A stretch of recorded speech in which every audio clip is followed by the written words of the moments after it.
സന്മനസ്സുള്ളവർക്ക് സമാധാനം. അങ്ങനെയുള്ളവരുടെ കുടുംബങ്ങൾക്കും സ്ത്രീജനങ്ങൾക്കും കുട്ടികൾക്കും സമാധാനവും അനുഗ്രഹവും. ദൈവത്തിൻ്റെ വെളിച്ചവും പ്രസാദവും നിങ്ങളുടെ വീടുകളിലും ആ വീടുകളിൽ താമസിക്കുന്ന ആളുകളുടെ ഹൃദയങ്ങളിലും ആധിപത്യം ചെലുത്തട്ടെ. എൻ്റെ വാക്കുകൾ കേൾക്കാൻ നിങ്ങൾ ആഗ്രഹിച്ചു. സംസാരിക്കുന്നത് ദൈവവചനമാണ്. സത്യസന്ധന്മാരോട് സന്തോഷത്തോടു കൂടിയും സത്യസന്ധരല്ലാത്തവരോട് സങ്കടത്തോടു കൂടിയും വചനം സംസാരിക്കുന്നു. വിശുദ്ധന്മാരോടും ഹൃദയനേർമയിലുള്ളവരോടും സംസാരിക്കുന്നത് ആനന്ദത്തോടു കൂടിയാണ്. പാപികളോട് കാരുണ്യത്തോടു കൂടിയും. വചനം സ്വയം ആർക്കും നിഷേധിക്കുന്നില്ല. വരണ്ട ഭൂമിയിൽ നനവേകുന്നതിന് പരന്നൊഴുകുന്നൊരു നദി പോലെയാണത്. വരണ്ട ഭൂമിക്ക് കുളിർമയും വളക്കൂറും നനവും കൊടുക്കുന്ന നദി. ദൈവത്തിൻ്റെ വചനമായ മിശിഹായുടെ അനുയായികളാകാൻ എന്തു ചെയ്യണമെന്നാണ് നിങ്ങൾ അറിയേണ്ടത്.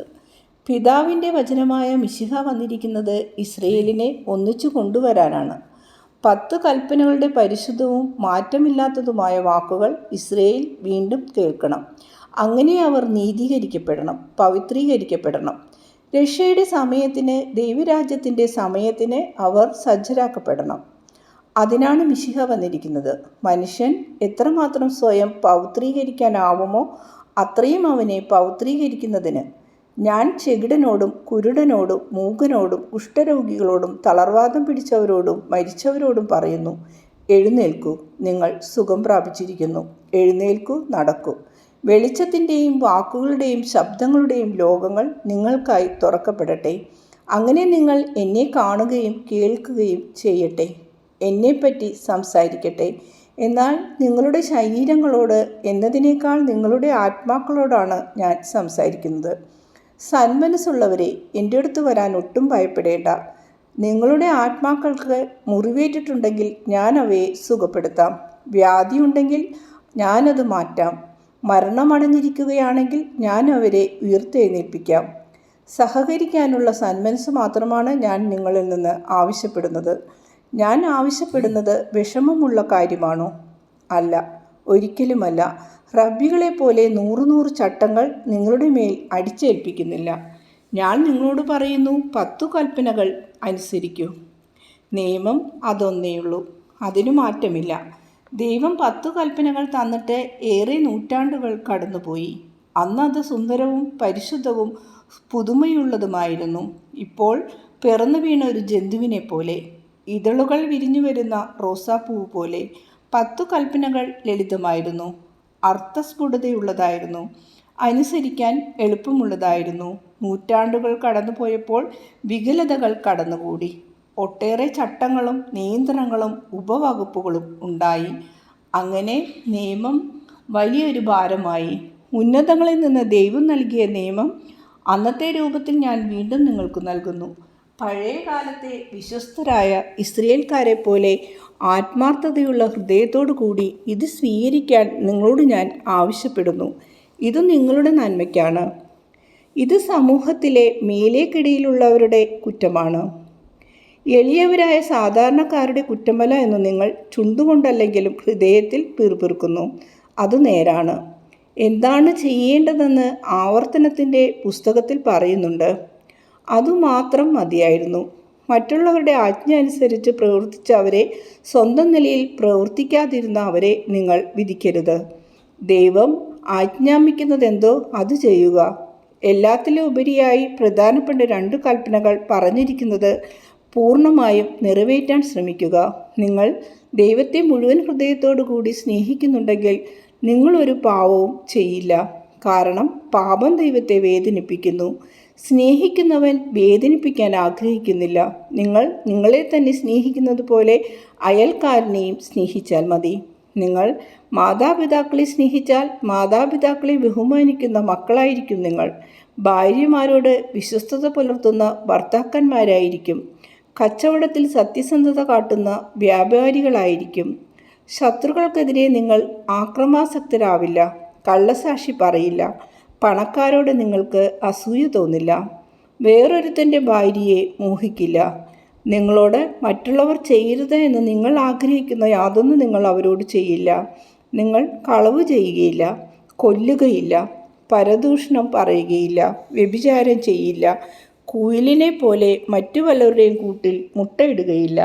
ഞാൻ നിങ്ങളോട് പറയുന്നു, സ്നേഹത്തിൻ്റെ ഈ 2 കൽപ്പനകളും അനുസരിക്കുന്നതിൽ അങ്ങേയറ്റം ശ്രദ്ധിക്കുക, അവ പൂർണ്ണമായും അനുസരിക്കുക. സ്വർഗസ്ഥനായ പിതാവ് മനുഷ്യരെ വളരെയേറെ സ്നേഹിക്കുന്നു. അതിനാൽ മനുഷ്യരെ സ്നേഹിക്കുന്നു. നിങ്ങളെ എത്രയധികം പിതാവ് സ്നേഹിക്കയില്ല. ജന്മപാപം വഴി മനുഷ്യൻ ദൈവത്തിൻ്റെ ശത്രുവായെങ്കിലും സ്വയം വേറെയും പാപം ചെയ്തു അവൻ ദൈവത്തിൻ്റെ ശത്രുത സമ്പാദിച്ചെങ്കിലും മനുഷ്യനെ രക്ഷിക്കാൻ ദൈവം തൻ്റെ പുത്രനെ അയച്ചു. നിങ്ങളോട് സംസാരിക്കുന്ന ഈ ഞാനാണ് ദൈവപുത്രനായ കുഞ്ഞാട്. നിങ്ങളെ വാഗ്ദാനം ചെയ്തിട്ടുള്ള പാപങ്ങളിൽ നിന്നും മോചിപ്പിക്കാം. അതിനെ അവൻ സ്നേഹിക്കുന്നത് പോലെ സ്നേഹിക്കാൻ നിങ്ങളും പഠിക്കണം. സ്നേഹിക്കുക. സ്നേഹം നിങ്ങൾക്ക് സ്വർഗത്തിലേക്ക് കയറാനുള്ള ഒരു ഗോവണിയായി തീരട്ടെ. ഗോവണിയിലൂടെ മാലാഖമാർ സ്വർഗത്തിലേക്ക് കയറുന്നതും ഇറങ്ങുന്നതും പൂർവ്വപിതാവായ നിങ്ങൾ ഓരോരുത്തരോടും പറയും. നീ എവിടെയൊക്കെ പോയാലും അവിടെയൊക്കെ ഞാൻ നിന്നെ കാത്തു സൂക്ഷിക്കും. അവസാനം നിന്നെ ഞാൻ ഈ ദേശത്തേക്ക് തിരിച്ചു കൊണ്ടുവരും. ഈ ദേശം സ്വർഗമാണ്, അനശ്വരമായ സ്വർഗരാജ്യം. നിങ്ങൾക്ക് സമാധാനം. ഈശോ പറഞ്ഞതിനോട് ഉള്ളിൽ സമ്മതം മൂളിക്കൊണ്ട് ജനക്കൂട്ടം മെല്ലെ പിരിഞ്ഞുപോയി. പത്രോസ്, ആൻഡ്രു, ഫിലിപ്പ്, ബർത്തലോമ്യ എന്നിവർ അവിടെ തന്നെ നിന്നു. ഗുരു, അങ്ങ് നാളെ പോകുകയാണോ? നിങ്ങൾക്ക് വിരോധമില്ലെങ്കിൽ നാളെ രാവിലെ പോകും. അങ്ങ് പോകുന്നതിൽ എനിക്ക് വ്യസനമുണ്ട്. രാവിലെ പോകുന്നത് കൊണ്ട് ബുദ്ധിമുട്ടൊന്നുമില്ല. എനിക്കും സൗകര്യം അതാണ്. നിങ്ങൾ ഇന്ന് മീൻ പിടിക്കാൻ പോകുന്നുണ്ടോ? ഉണ്ട്. രാത്രി നിലാവുദിച്ചു കഴിഞ്ഞാൽ ഞങ്ങൾ പോകും. ശിമയോൻ, കഴിഞ്ഞ രാത്രി നിങ്ങൾ മീൻ പിടിക്കാൻ പോകാതിരുന്നത് നന്നായി. സാബത്ത് അവസാനിച്ചിരുന്നില്ല. നെഹിമായുടെ നവീകരണം ആവശ്യപ്പെടുന്നത് യൂദയായിൽ സാബത്ത് ആചരിക്കണം എന്നാണ്. ഇപ്പോഴും സാബത്ത് ദിവസം പലരും പണിയെടുക്കുന്നുണ്ട്. വീഞ്ഞുണ്ടാക്കുന്നു, വിറകു ചുമക്കുന്നു, വീഞ്ഞും പഴങ്ങളും ചുമന്നു കൊണ്ടുപോകുന്നു, മീൻ വാങ്ങുന്നു, വിൽക്കുന്നു. അതുപോലെ ആട്ടിൻ കുഞ്ഞുങ്ങളെയും ക്രയവിക്രയം ചെയ്യുന്നു. ഇതൊക്കെ ചെയ്യാൻ നിങ്ങൾക്ക് ആഴ്ചയിൽ 6 ദിവസമുണ്ട്. 7-ാം ദിവസം കർത്താവിൻ്റെ ദിവസമാണ്, സാബത്ത്. അന്ന് നിങ്ങൾക്കൊരു കാര്യം ചെയ്യാൻ മാത്രമേ അനുവാദമുള്ളൂ, നിങ്ങളുടെ അയൽക്കാരന് ഉപകാരം ചെയ്യാൻ. പക്ഷേ ഉപകാരം ചെയ്ത് എന്തെങ്കിലും ലാഭമുണ്ടാക്കാൻ പാടില്ല. ലാഭമുണ്ടാക്കാനായി സാബത്ത് ലംഘിക്കുന്നവനെ ദൈവം ശിക്ഷിക്കും. അന്ന് അവൻ ലാഭമുണ്ടാക്കിയെന്നിരിക്കട്ടെ, മറ്റ് 6 ദിവസങ്ങളിൽ ആ ലാഭം പോയിപ്പോകും. ലാഭം ഉണ്ടാക്കിയില്ലെങ്കിലോ അവൻ ശരീരത്തിന് വെറുതെ ക്ഷീണം വരുത്തിവെച്ചു. ദൈവം ശരീരത്തിന് വിധിച്ചിട്ടുള്ള വിശ്രമം അവൻ അതിന് നൽകിയില്ല. ഫലമില്ലാതെ പണിയെടുത്തതിനെ അവൻ്റെ മനസ്സ് അസ്വസ്ഥമാകും. ഒരുപക്ഷെ അവൻ ശാപവാക്കുകൾ ഉപയോഗിച്ചെന്നും വരും. കർത്താവിൻ്റെ ദിവസമായ സാബത്ത് ഐക്യം പ്രാപിക്കാനുള്ളതാണ്. എല്ലാ കാര്യങ്ങളിലും നിങ്ങൾ വിശ്വസ്തത പാലിക്കണം. എന്നാൽ നിയമജ്ഞന്മാരും പണ്ഡിതന്മാരും ഈ കാര്യത്തിൽ വളരെ കർക്കശമായ അനുഷ്ഠാനങ്ങളാണ് നിശ്ചയിച്ചിട്ടുള്ളത്. സാബത്ത് ദിവസം യാതൊരു പണിയും ചെയ്യില്ല. അയൽക്കാരനൊരു അപ്പക്കഷ്ണം പോലും കൊടുക്കില്ല. അത് മെയ് അനങ്ങുന്നൊരു പണിയാണ്. എന്നാൽ സാബത്ത് ദിവസവും അവർ പണം പലിശക്ക് കൊടുക്കും. ദേഹാധ്വാനമില്ലാത്ത പണിയാണെന്ന് വെച്ച് സാബത്ത് ദിവസം പണം കൊള്ളപ്പലിശക്ക് കൊടുക്കുന്നത് നിയമാനുസൃതമാണോ? അല്ല, ഒരിക്കലുമല്ല. സാബത്ത് ദിവസമാകട്ടെ വേറെ ഏതെങ്കിലും ദിവസമാകട്ടെ ഇത് നിഷിദ്ധമാണ്. കൊള്ളപ്പലിശക്ക് പണം കടം കൊടുക്കുന്നവൻ മനസാക്ഷിയില്ലാത്തവനും ക്രൂരനുമാണ്. അപ്പോൾ പിന്നെ നിയമജ്ഞന്മാരും പ്രീശന്മാരും ചെയ്യുന്നതോ? ശിമയോൻ, നീ വിധിക്കരുത്, ആരെയും വിധിക്കരുത്. ഇത് ഞാൻ എങ്ങനെ കാണാതിരിക്കും? എൻ്റെ കൺവട്ടത്ത് നടക്കുന്നതല്ലേ. തിന്മ മാത്രമേ നിന്റെ കണ്ണിൽ കാണപ്പെടുന്നുള്ളൂ. ഗുരു, അല്ല. എന്നാൽ പിന്നെ ദുഷ്കൃത്യങ്ങളെ കാണുന്നത് എന്തിന്? ഗുരു, അങ്ങ് പറയുന്നതും ശരിയാണ്. നാളെ രാവിലെ ഞാൻ പോകും. ജോൺ എൻ്റെ കൂടെ പോരും. ഗുരു, അങ്ങ് ജെറുസലേത്തേക്കാണോ പോകുന്നത്? ഞാൻ എങ്ങോട്ടാണ് പോകുന്നതെന്ന് നിങ്ങൾക്കറിയാമല്ലോ. പെസഹ തിരുനാളിൽ ഞാൻ ജെറുസലേമിൽ പോകും. ആൻഡ്രുവും ജെയിംസും കൂടെ ഉണ്ടാകും. നീ എന്താണ് ഉദ്ദേശിക്കുന്നത്? നിങ്ങൾക്കും എൻ്റെ കൂടെ വരണമെന്നുണ്ടോ?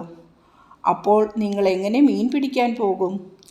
എങ്ങനെ 4 കാശ് ഉണ്ടാക്കും? കയ്യിൽ കുറേ പണം വേണമെന്നാണല്ലോ നിങ്ങൾ എന്നോട് പറഞ്ഞത്. മാത്രമല്ല, ഞാൻ കുറേ ദിവസം കഴിഞ്ഞ് ജെറുസലേത്തിലെത്തൂ. ആദ്യം ഞാൻ അമ്മയെ കാണാൻ പോകും. തിരിച്ചു വരുന്ന വഴിക്ക് വീട്ടിൽ കയറും. നെസ്രസിലും സുവിശേഷം പ്രസംഗിക്കണം. ഇത്ര കാലം ജോലിയിൽ നിന്ന് വിട്ടുനിൽക്കാൻ നിങ്ങൾക്ക് കഴിയുമോ? പത്രോസ് എന്തു പറയണമെന്നറിയാതെ വിഷമിക്കുകയാണ്. അവസാനം അവൻ ഉറച്ച തീരുമാനങ്ങളെടുത്തു. ഞാൻ അങ്ങയുടെ കൂടെ വരും. പണത്തേക്കാൾ എനിക്ക് വേണ്ടത് അങ്ങയെയാണ്. ഞാനും വരുന്നു. ഞാനും ഫിലിപ്പേ, നമ്മളും പോകുകയാണ് അല്ലേ? എന്നാൽ എല്ലാവരും വരൂ. നിങ്ങൾ എനിക്കൊരു സഹായമായിരിക്കും. ഈശോയെ സഹായിക്കുക എന്ന ആശയം പത്രോസിന് പിടിച്ചു. അവൻ ഉത്സാഹത്തോടെ ചോദിച്ചു, ഞങ്ങൾ എങ്ങനെയാണ് അങ്ങയെ സഹായിക്കുക?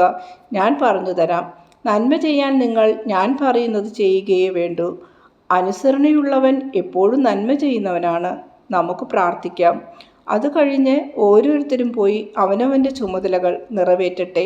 അങ്ങ് എന്ത് ചെയ്യാൻ പോവുകയാണ്? ഞാൻ പ്രാർത്ഥന തുടരും. ഞാൻ ലോകത്തിൻ്റെ വെളിച്ചമാണ്. അതുമാത്രമല്ല, ഞാൻ മനുഷ്യപുത്രനാണ്. അതുകൊണ്ട് മനുഷ്യനെ രക്ഷിക്കുന്ന മനുഷ്യനാകാൻ പ്രകാശത്തു നിന്നും ഞാൻ പ്രകാശം പകർന്നെടുക്കണം. നമുക്ക് പ്രാർത്ഥിക്കാം. ഈശോ സങ്കീർത്തനം ഉരുവിടുന്നു. സങ്കീർത്തനം തുടങ്ങുന്നത് ഇങ്ങനെയാണ്: അത്യുന്നതൻ്റെ സംഗീതത്തിൽ വസിക്കുന്നവൻ കർത്താവിനോട് പറയും, എൻ്റെ അഭയകേന്ദ്രം, എൻ്റെ ദുർഗം ദൈവമാണ്. ഞാൻ ആശ്രയിക്കുന്ന എൻ്റെ ദൈവം എൻ്റെ കർത്താവാകുന്നു. അവനിൽ എൻ്റെ പ്രത്യാശ അർപ്പിച്ചിരിക്കുന്നു.